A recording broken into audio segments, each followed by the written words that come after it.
Welcome to the Zama Pulse, your source for news and information around Camp Zama, Japan.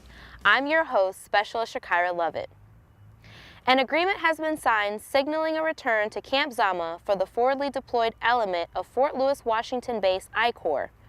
After having briefly settled in at Sagami General Depot, located roughly 8 miles away from the main base last year, I Corps Forward will be returning back to where it all began in 2007. The agreement paves the way for the Corps to move into the Japan Ground Self-Defense Forces CRF building sometime in the future. This move serves as a reminder of the strong bonds between the U.S. Army and Japan and the Japan Ground Self-Defense Force, working together to pave a brighter future for the region. We'll have more on this story in the future. A town hall was held on the U.S. Army Japan's Facebook page Thursday as U.S. Army Japan's Commanding General, Major General James Pasquarette, opened up the page to questions. People who chose to get involved could ask any question that came to mind, and it would be answered by either the Commanding General or one of the many local subject matter experts that were with him. Questions varied from the possibility of getting a coffee shop on the Sagamihara family housing area to maybe changing the hours for support services, and even what to do on base when a pet dies. Many questions were asked with some great answers being given, and it's worth a look. Check out the web address below and scroll down to the post about the town hall and then click View More Comments to see all that was said. You're sure to learn something useful.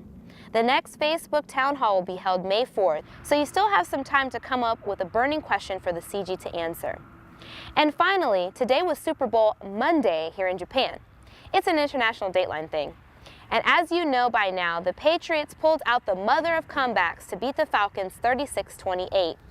Folks here at Camp Zama were able to watch the big game in style as the Camp Zama Community Club threw their annual Super Bowl party, taking up both the sports bar and the main room of the club. The more than 125 people that attended were able to watch the game on multiple giant TVs, as well as chow down on traditional football munchies such as wings and nachos. As usual, the community club spared no expense. They even brought in local Japanese cheerleaders to add a super authentic flair.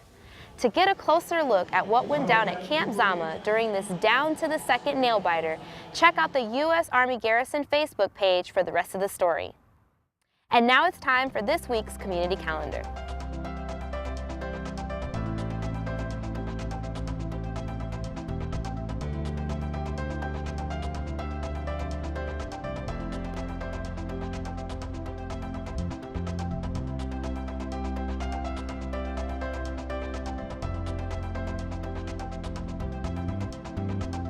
And that's the Pulse at Camp Zama for the week of February 6, 2017. I'm Specialist Shakira Lovett, and I'll catch you on the flip side.